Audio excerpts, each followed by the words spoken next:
Alrighty. Howdy ho, folks. It's your multiversal medium here for something completely different. Last time we left off in Immortal Life, we're just taking things easy, as always. We were doing things pretty slowly while also just enjoying the game. You know, side quests, collecting materials, all that fun stuff. Because we're deciding to actually maybe, just maybe, yeah, I need 3 peppers for that. Let's see here, do I have 3 peppers? That it might be smart to get all the recipes for the other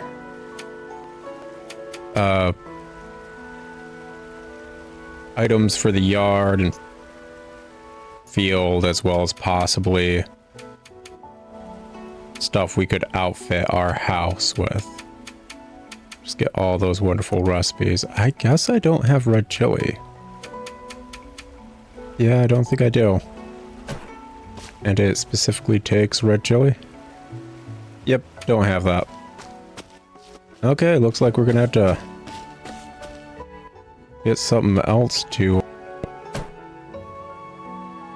end up putting down as well. Sunflower, sticky rice.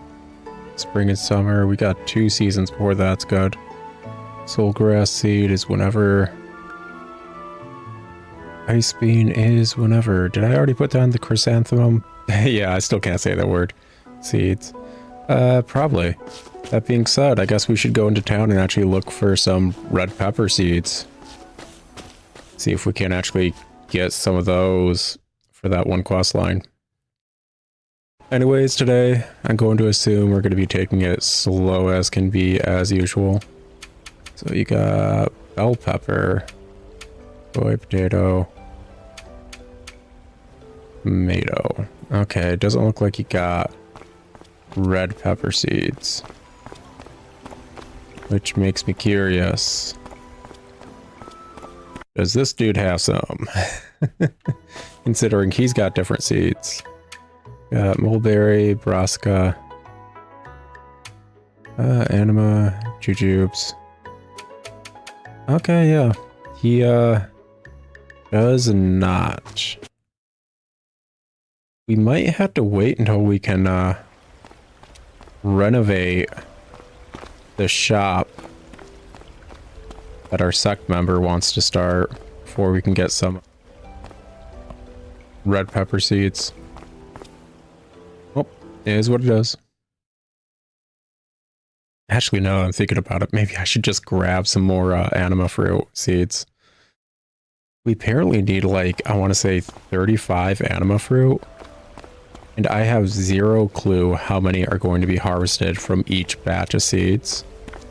So it might be smart to get a good amount. The anima fruit grows every season, so that's fine. Or we could go in on mulberry. Going in on mulberry might be smart because we won't be able to do it next season. Whatever. I can only get 2. The joys of being poor. And by joys, I mean the woes. Oh, well. It's not like I can't sell a bunch of stuff and just make a bunch more money. Ooh, questline. What you got to say, girl? Lin G. Featured desserts. I got a new batch of premium B-Long tea, but it's a pity to drink it without something to eat. I could get some pastries such as to go with it. That would be perfect. Okay, what kind of pastries we talking about?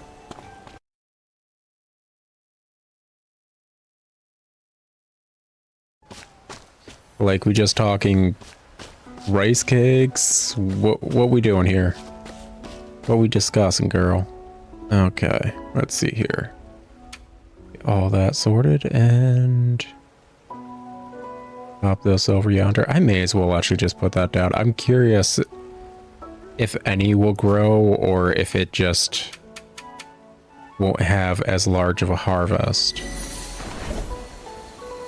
Oh, those are already filled in. Oh. I thought these were empty. Oh, that's on me. Easy come, easy go. Whatever. Whatever. Gosh, it is windy in game today. Kinda nice. Very nice, actually. Oh, well. Let's take some time to actually just gather some more materials. Looks like all the trees respawned by now. Start working on getting a bunch more recipes. Should be a good usage of our time. Because once we have all those recipes, we can devote our time, instead of working towards those, to working towards actually just making our farm look nice and, you know, pretty fly and all that. Yeah, sounds good. Sounds good. Anyways, last episode, I think I left off talking about how arguably insufferable that's me sounding a bit mean about it, but like how arguably unique the writing and storytelling culture of Asian countries are nowadays, and how I honestly disagree with how it's handled.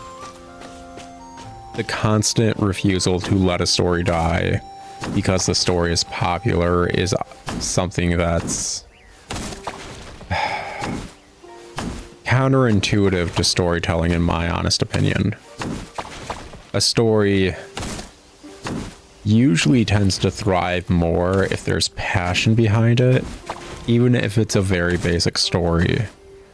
And I personally have found that to be true on many occasions.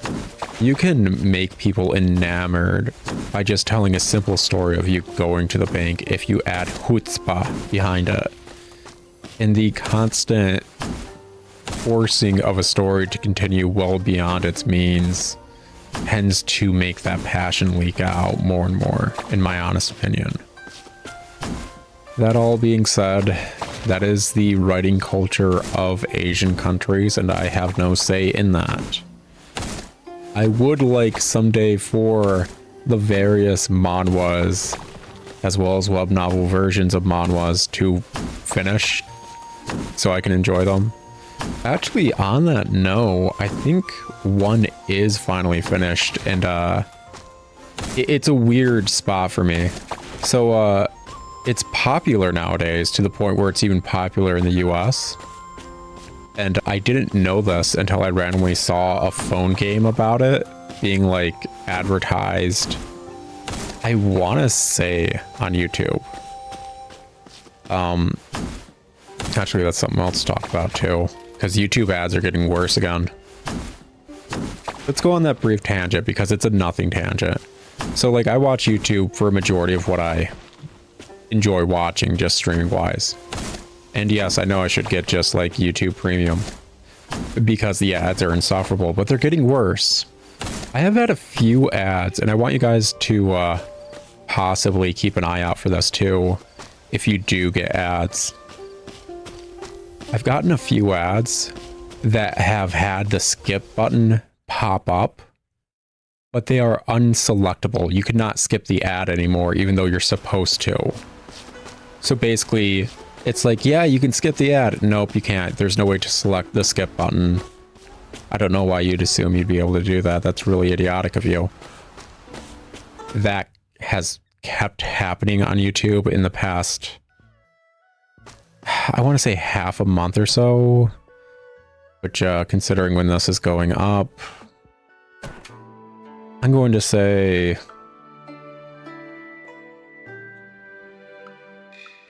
two weeks ago. So half a month ago from 2 weeks ago when this is going up. Yeah, something like that. So about a month ago. Anyway. So it's been really odd. Anyways, I've randomly found out this series was popular because it's like, why is there a phone game for that? I remember reading that as a web novel. What's going on? but I didn't give it much thought. It's whatever. It's just a random ad, and I was like, it's weird. I get other language ads semi-regularly, so I wasn't thinking too much about Korean manhwa phone game ad, to be perfectly honest. Like, YouTube's ad algorithm is usually kind of effed. I don't know why it sent me Tokyo Ghoul stuff. I've never looked into Tokyo Ghoul, and I've never cared about Tokyo Ghoul, but when Tokyo Ghoul had a phone game suddenly come out, like, I want to say over a decade after anyone gave enough of that anime and manga, God, did I get ads for it randomly. Even though I am definitely not the audience, but whatever. So,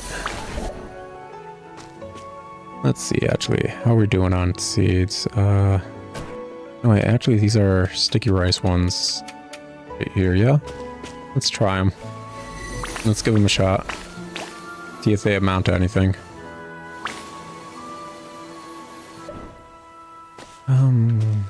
Yeah, that's good. Okay. So yeah, I don't really give much thought to the whole ad algorithm. It's effed, and I know it's effed. That being said, I was talking to a friend of sorts. Like, we're starting to become friends, just kind of chatting here and there, learning stuff about one another, you know, just budding into a friendship. You know, it's pretty nice. He was wondering if I looked up, like, solo leveling before, and I was deeply confused. So yeah, solo leveling.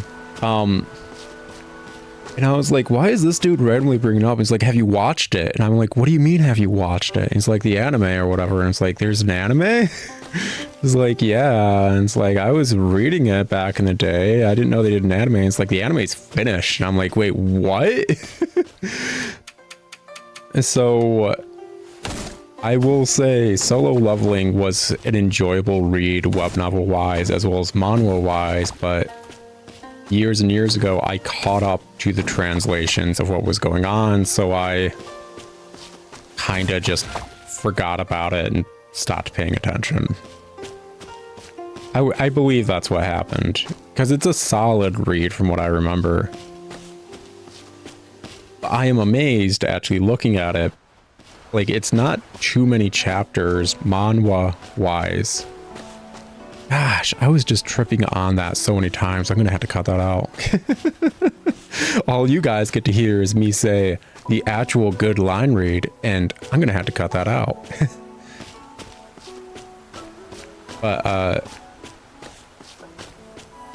it doesn't have too many chapters manhwa-wise. I can't remember how many chapters it has web novel-wise when I stopped. But I'm just going to be catching up with the manhwa just as a easier form of reading. And I'm amazed they just let it stop. I'd like to talk to you. Oh, by the way, I'd like to talk to you. Did you know that I'd like to talk to you? Okay, let's see here. Decorations.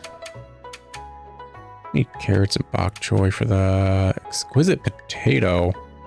Why? Why does that take an exquisite potato? Yeah, whatever.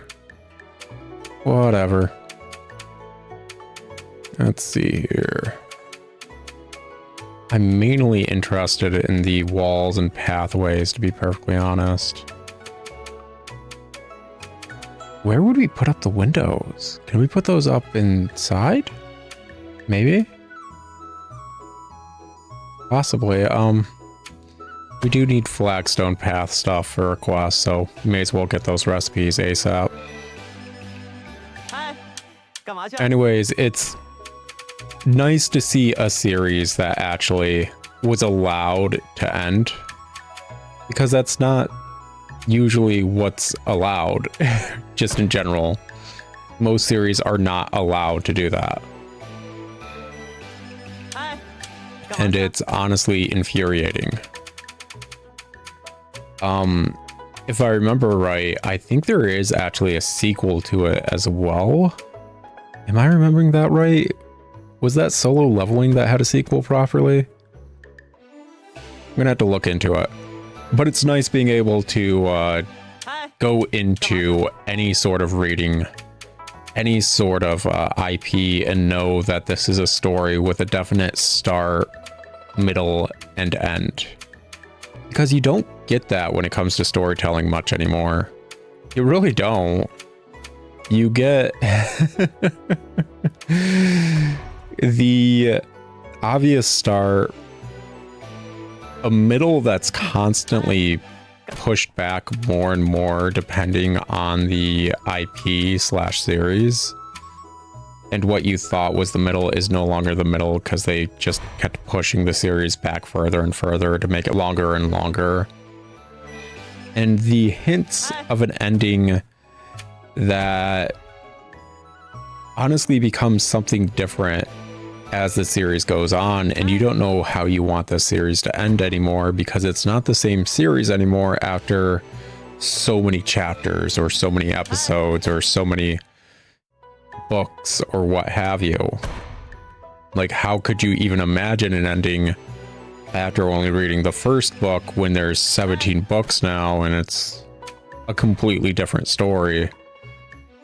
I am specifically thinking of a series I read when I was like in middle school, which is too young to be reading the series I'm about to talk about. Because like it became something completely different, and that completely different thing is not okay for youths, children. So like high school era for me was right at the time of the huge vampire and media boom.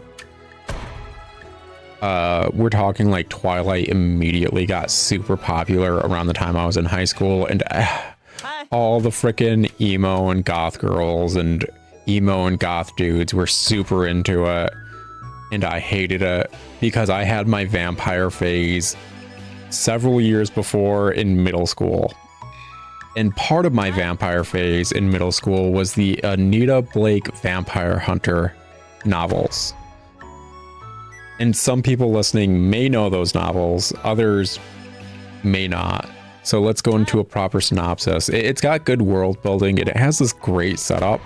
And then as the series goes on, it just becomes something completely different. Because the series is just forever to go on, and it probably doesn't need to end, and now they're selling a completely different product. The first few novels in the series are a modern day setting. Supernatural creatures do exist. Everyone knows they exist, and they are being integrated into society in different ways because of recent laws, because it's like, yeah, vampires are people. They are just sentient people. We can't just have them horribly murdered every time we see them. They're people kind of stuff is happening. So that's going on. There are like various people who can use magic. It's a modern day supernatural setting where it's not hidden supernatural. It's integrated into life without overly changing the infrastructure, because a majority of these supernatural beings, until fairly recently in the setting, were looked down upon and arguably killed on sight by humans because they eat people sometimes. Anyways, our protag, Anita Blake in the series, is a quote-unquote reanimator, a individual with, it's not necromancy because it's not as powerful in the setting and people know of necromancy in the setting. It's like a lost art form. But basically she can do a bit of voodoo magic to get a carcass back up for a brief period of time and have them as they were when they're alive for a brief period of time. And what this is usually done for is legal nonsense. stuff like contested wills, or when wills weren't written, things like, oh, we don't know the combination to the safe and you died, that kind of stuff.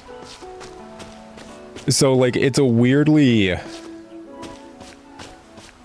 properly integrated, very mundane version of magic, and I kind of love it.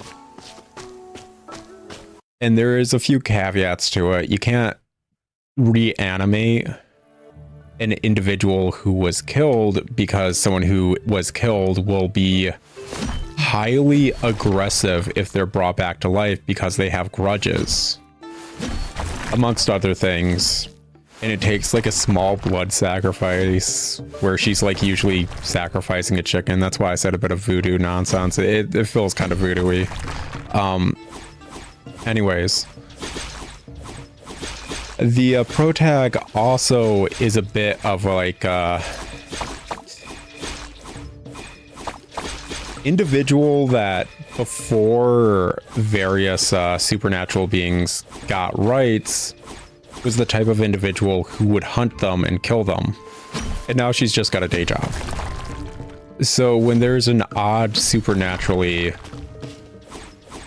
case via the police, she's brought in to give insight because she studied supernatural beings as well as their habits.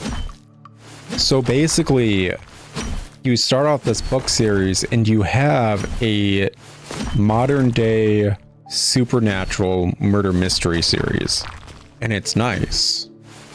It introduces some characters that stay throughout the various books. Usually each book has an overarching murder mystery plot that you're trying to solve, and there's a bit of like drama here and there that maybe romance, may not, kind of stuff. You know, it's a nice balance of things. It's handled pretty well.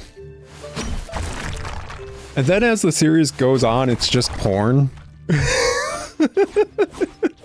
It's just 100% porn.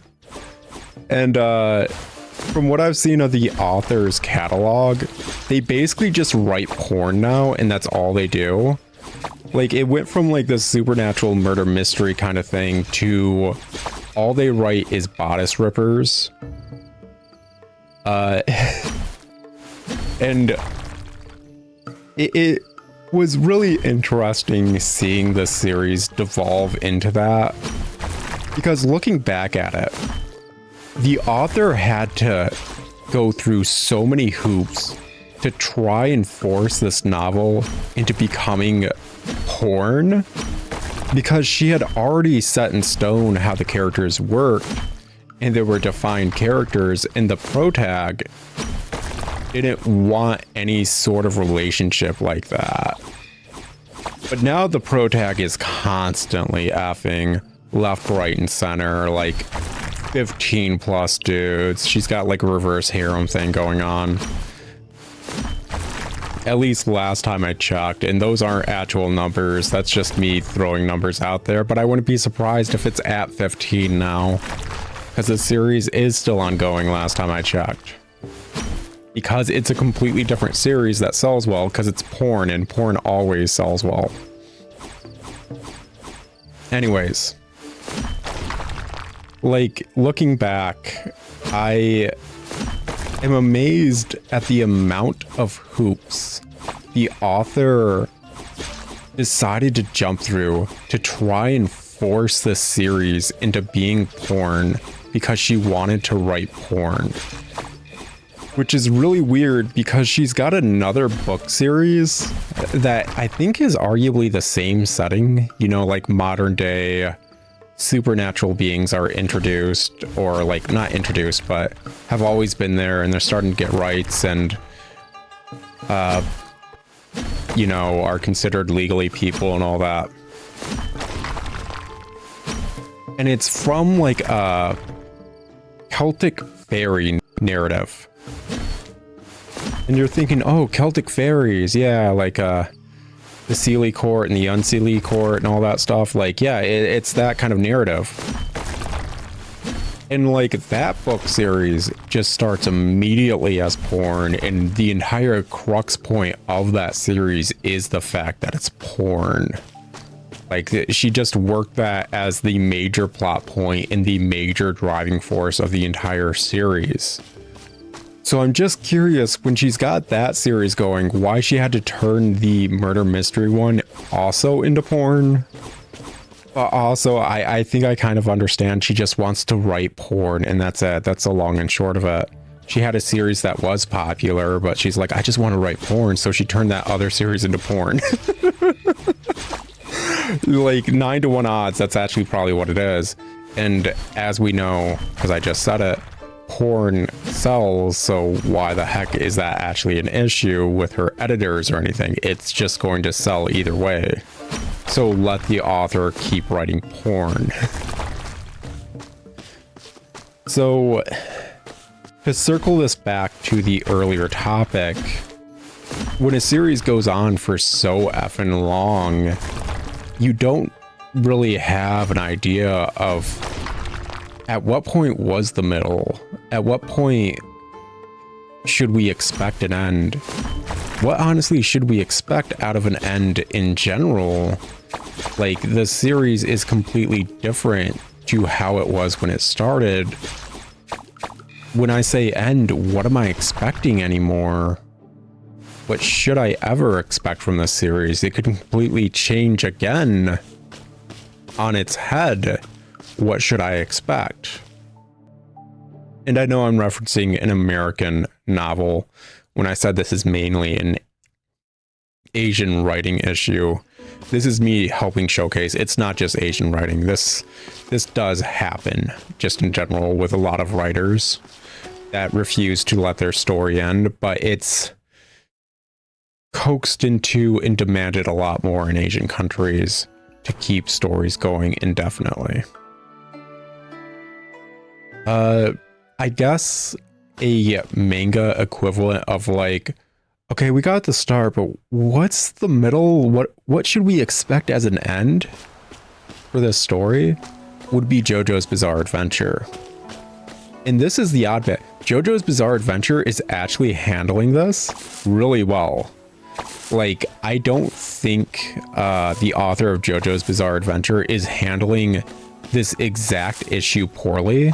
And I think that's because the author has showcased multiple times they will go in any direction they want. Even though they're selling a product, they will go in the direction they want with the product, period. They do not care. They will not be strong-armed into like, yeah, but keep this story going kind of thing. No, they're like, that story's ending. We're moving on to this one. So those of you that don't know, JoJo's Bizarre Adventure is a manga, anime, so on and so forth of a lot. That is the nicest way to put it. It follows the generations of a certain family line as this family across the generations tends to get into a lot, and I mean a lot, of scenarios that, how in the absolute F is this happening again? Or how the absolute F did this happen? Kind of stuff.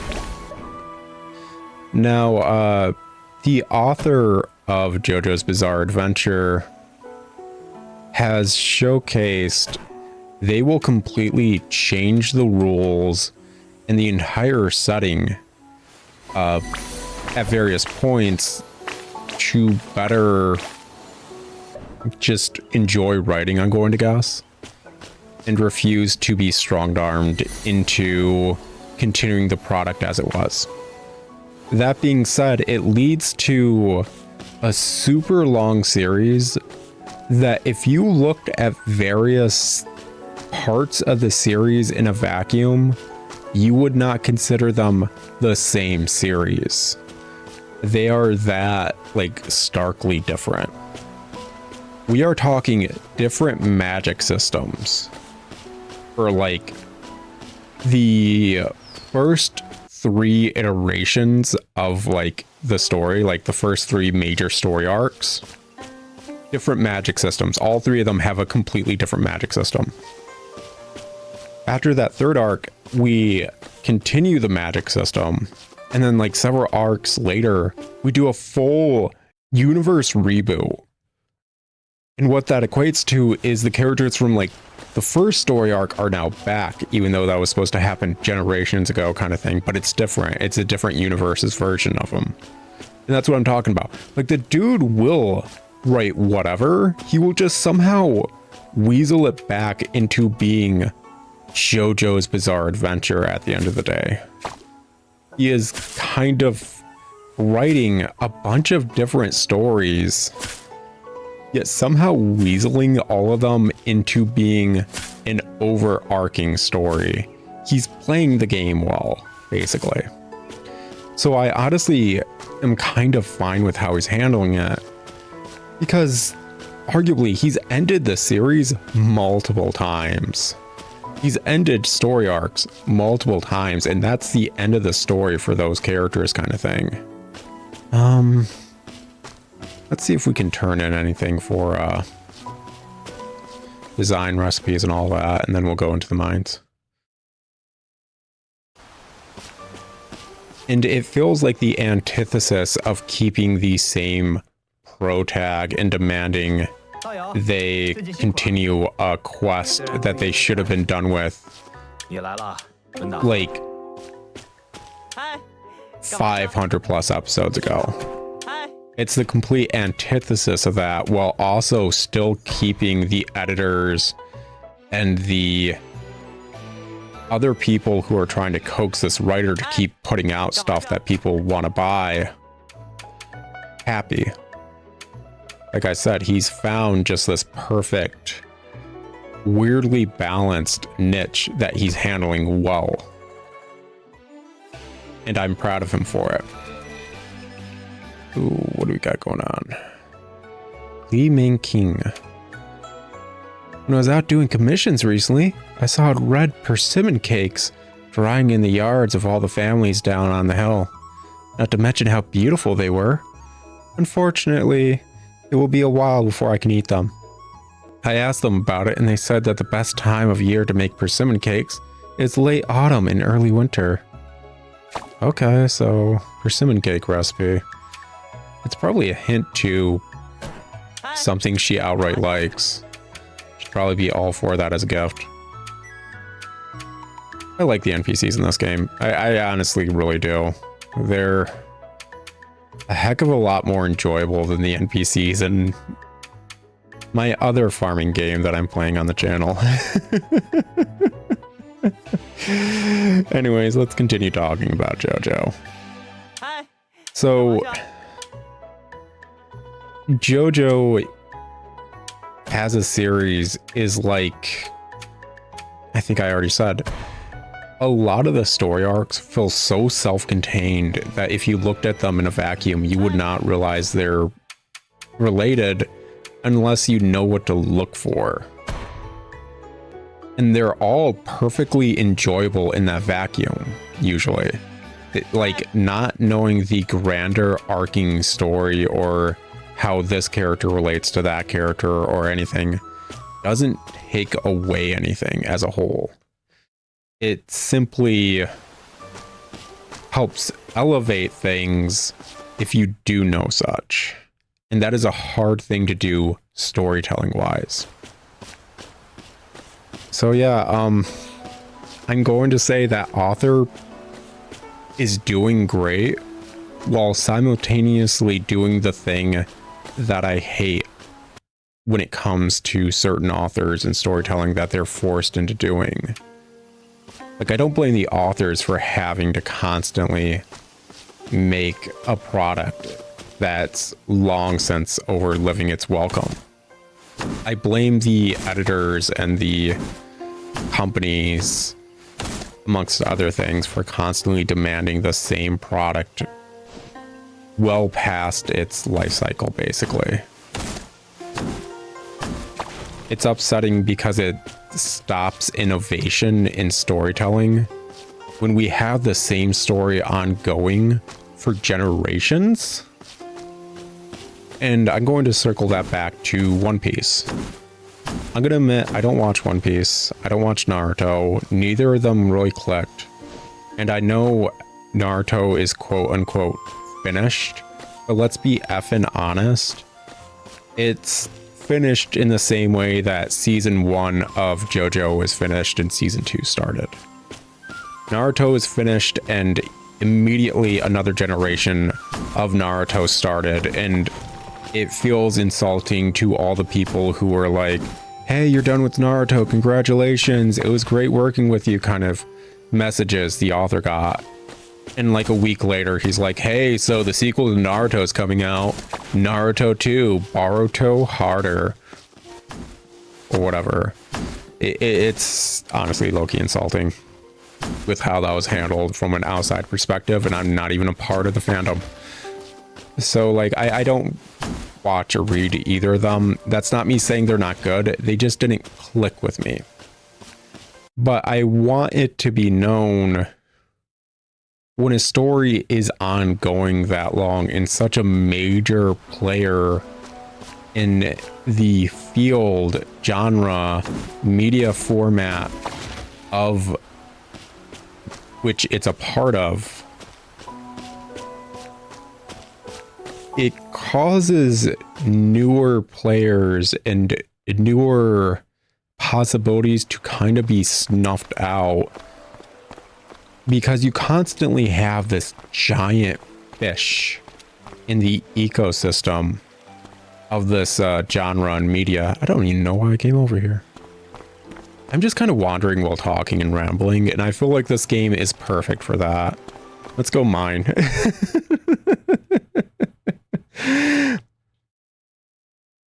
So you have this giant fish in this ecosystem of this media format, and it's constantly getting more and more resources, as opposed to putting any sort of resources to smaller or lesser known series, or series they're trying to get off the ground or anything, or even series that are arguably not new or doing bad. They just aren't the biggest seller compared to this giant whale in the ecosystem. Basically, in a shonen like One Piece, a shonen like Dragon Ball, a shonen like Naruto or Boruto or whatever, these shonen slash manga anime that have refused to be allowed to die are low-key stopping newer authors from being able to properly debut. Okay, well, this is a bug. Oh, well, he got us out of there. Thank you, buddy. That is a bug. We were out of bounds and I would not have been able to move. I really do not like the possibility of that, because if that dude did not move me, I don't think I would have been able to get off that rock, actually. That should probably be fixed by the fact those dudes, when they charge, should not actually move you. They should crash into you and maybe do damage, but they shouldn't move you. Anyways. But like, I want you to think, if any of you were so into manga at any point that you actually picked up copies of, say, Shonen Jump. And usually the front cover mangas were always those. Like, it's been like kind of that trio for a long time. And maybe some side pieces or side like little tidbits to other mangas that were either debuting or are kind of alright popular. And I want you to kind of realize how those how the cover art for that is handled is kind of similar to just how resources are handled when it comes to selling this as a product. 80% of a majority of selling these manga or anime, whatever stories, is going into these giant whales because they're constantly selling, and they're not letting them die. They're on life support. They're beating this dead horse well past the point that it should still be alive. And I'm curious how many other stories would honestly have thrived if given the proper resources to do so. If these heavy hitters were not told to constantly exist at all times. And that's what I'm saying, like, it's been generations. Like, One Piece and Naruto, especially Dragon Ball and Dragon Ball Z, like One Piece and Naruto, I want to say started in the 90s.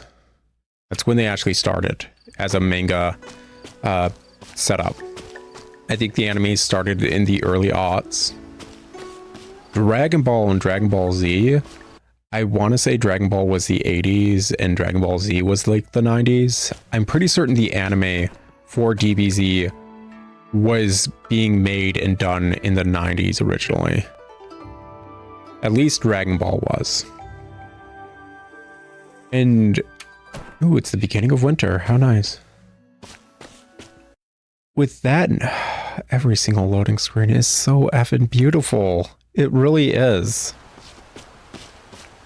But with that in mind, you need to realize these stories have been going on for legitimate generations. It has been generations, and these stories are not finished. With constant updates. I want to say like those magazines or whatever, I don't know when the new Shonen Jump comes out. But I do know it's gotta be at worst once a month.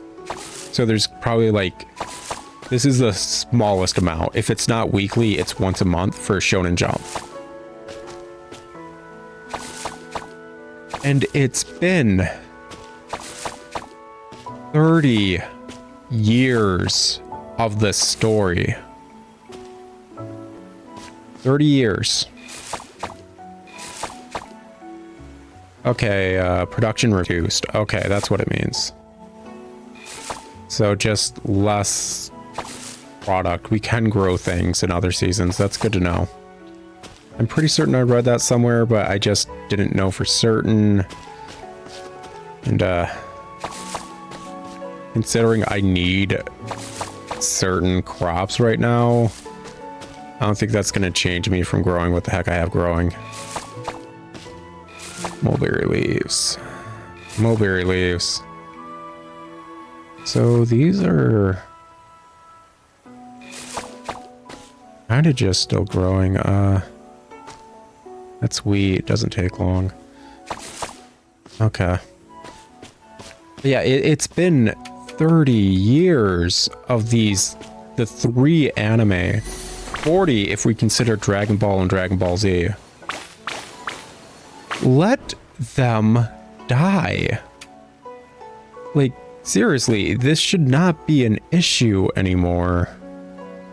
We should not have these series taking up all of the resources by now. Authors are dying before their series are dying.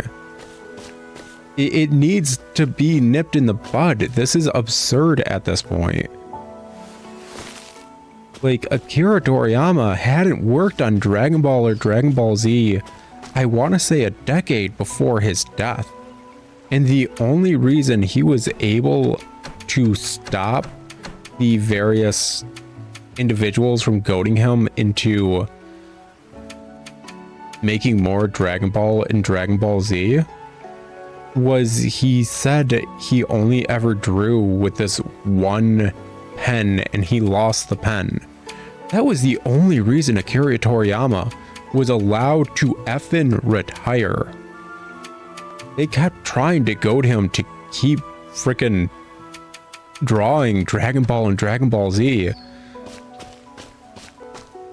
And like the series is still ongoing. He's dead. What the heck's going on? Just let the effing series die. Okay, let's click to select the mulberry leaves you want to feed them. You will need to put 5 in today. It takes 5 a day? Ooh. Need to put in enough food.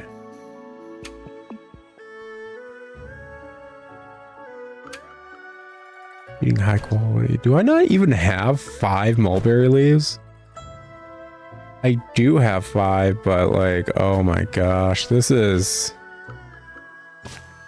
Oh yeah. We're gonna need a lot of mulberry patches, huh? Why is every loading screen beautiful every single season? Anyways, yeah, it's been 30 to 40 years. Let the series end. Let new freaking artists and storytellers tell their stories. Check my order. She wants flowers, Tianli, wintermelon, carrots. I'd be able to do carrots. I do not think I'm going to be able to get that many flowers. I don't even have a way to buy flower seeds, I don't think. Like, I have the flowers I was given. And that is basically it.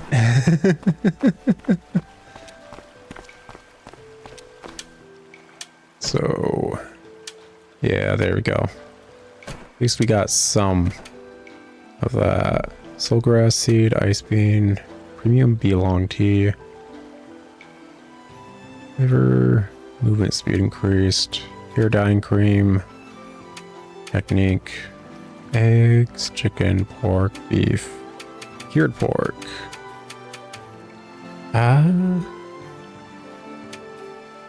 Camilla garden red.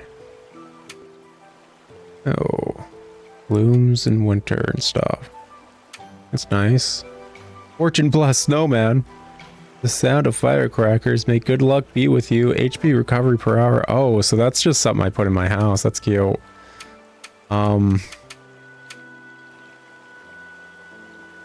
Let's see here. We could just get another inventory thing. I'm not seeing her update the inventory stuff. So this may be just the last upgrade to the inventory we can get for now. Gift. Water orb stuff. I kinda like the snowman. I do, but I don't need to be spending money on it. The, blue jade ring is probably what we should be getting. Okay. Yeah, it's probably the smart move. Alrighty. Let's just pop that over yonder. And yeah, I think we got 2 pages worth of inventory. That may be the cap. Don't know for certain, but it may be. By the way, I'd like to talk to you. Cool. Warehouse. Pop that down. I'm gonna have to sell a few things. Try and make a bit of money and get more seeds. Probably gonna need a lot of mulberry seeds. Alien tomato. Sticky rice. Carrot. How much is sticky rice? 54 per. Not for nothing, but yeah, that'll do. Not for nothing, but yeah, that'll do. So grab the sticky rice stuff, because that's just not always in season. Probably smart too. And we'll get some more mulberry leaves, because apparently these effing worms are going to eat us out of house and home. I didn't know they were going to eat that much, but Okay, yeah, that's...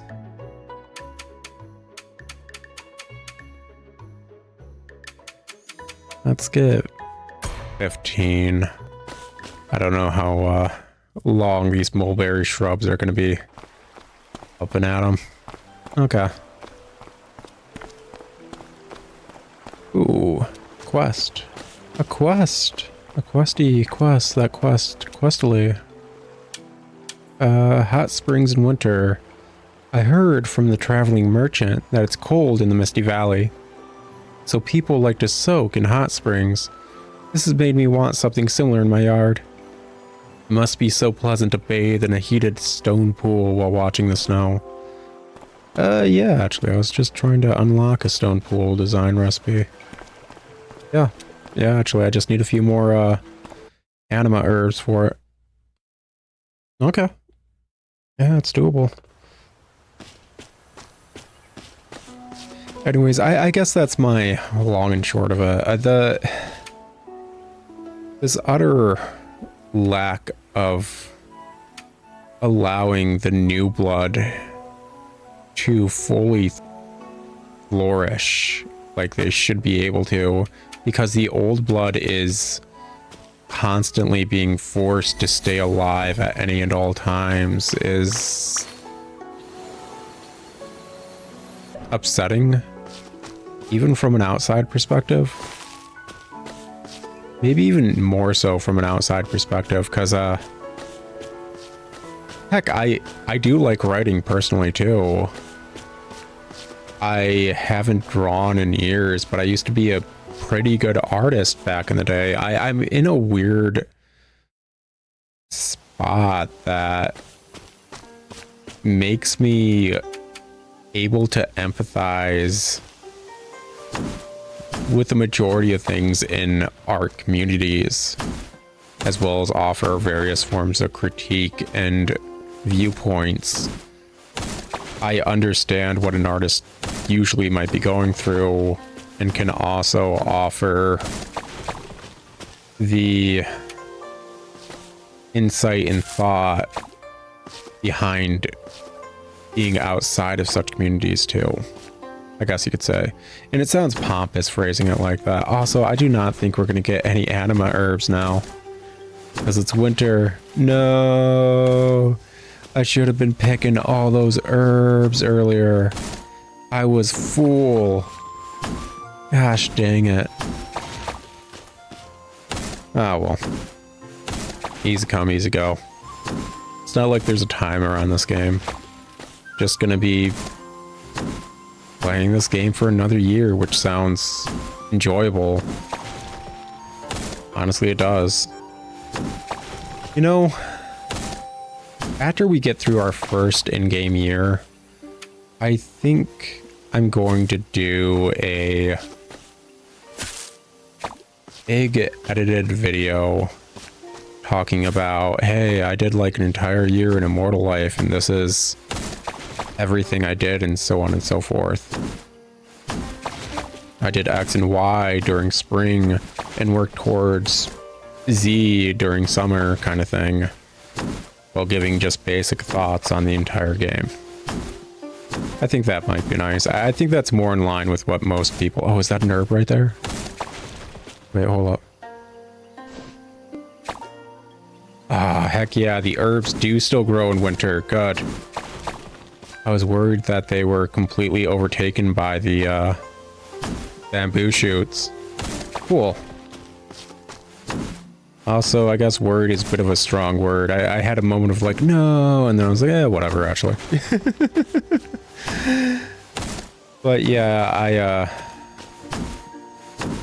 I'll probably do a video like that at some point after finishing an entire year in game, because that seems more in line with how majority of people like watching farming videos nowadays, or farming video game videos, I should say.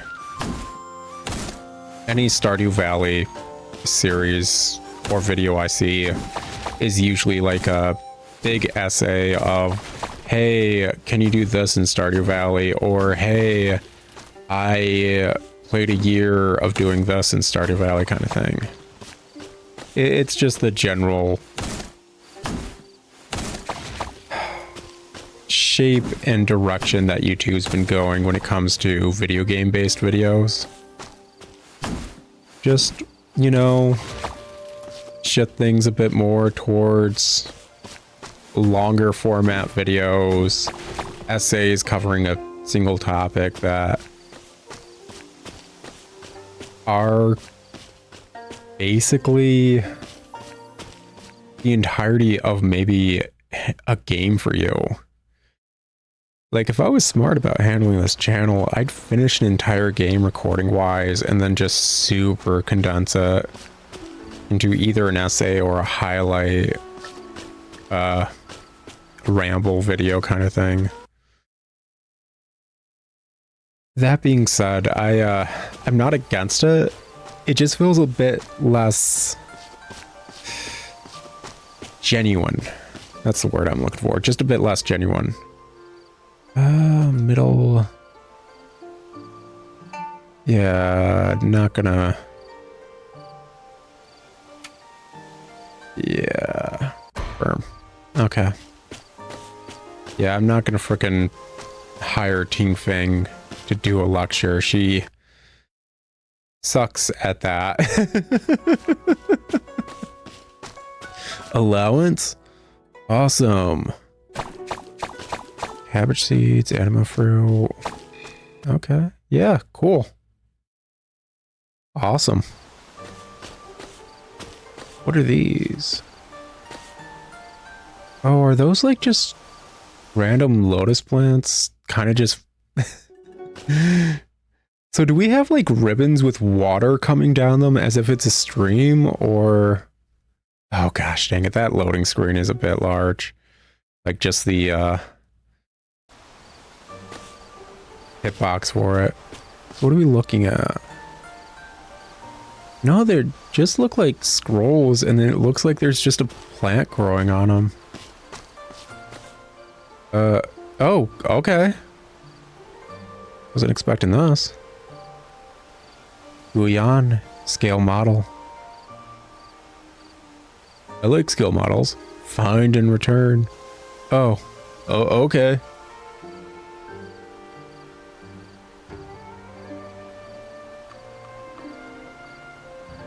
Guyan scale model? What is that? I'm only good with trains. I should look for it in a sec if I have time. I mean, I highly doubt it would be in the main building. It would be in one of the wreckage, probably. Because, like, that building I don't think was originally there. They built that. All the buildings that are standing were kind of built after everything got destroyed. So I wouldn't think it would be in any building outright. That's interesting. I'm gonna have to maybe ask around it about it. Maybe I would have to build a way to the area to the right. Either way, I wasn't expecting a cutscene right then, so that was interesting. Oh, anyways. So yeah, those kind of series feel a bit less genuine.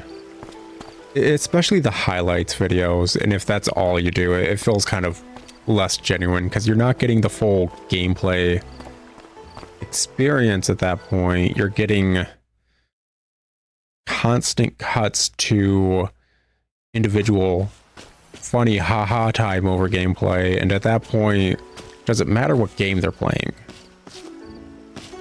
because all those highlight videos are them funny haha over video, and the game doesn't really matter in my opinion at that point. Actually, get this stuff back. Okay, grab all this too. Thought I had it all. Whatever, deal with it later. But like, I'm not against those kind of videos. I'm probably just going to Well, I mean, I'm already working on doing complete and long play versions of every series I'm doing. I'm planning on doing a full essay / review of every series. Oh, it's his birthday. How nice. But like a full essay / review of every series. And to do that, I'd probably need to rewatch the entire series from the start. So that would give me an ability to add timestamps or just write down times that would let me edit the complete series into a highlight video if I wanted to. So yeah, that's something I could arguably do. It's going to take time, and it feels kind of weird, like just reusing earlier series to that degree, but out of all those things, the highlight video was the only one I wasn't planning on doing, to be honest, thus far, and it would only take a little bit of extra effort, just writing down things and then popping the complete video into an editor and grabbing those, like just cutting and all that stuff in the editor. That actually wouldn't be super difficult at that point. Time consuming, yes, but what isn't time consuming? Sticky rice, anima fruit, cabbage.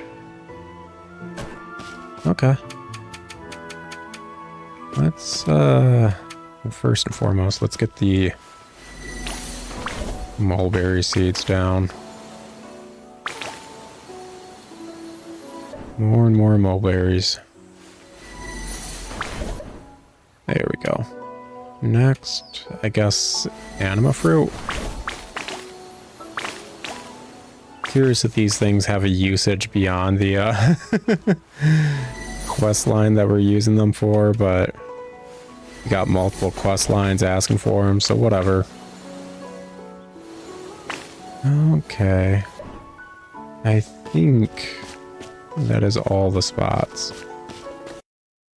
Let's see here. Little buddies. Yeah.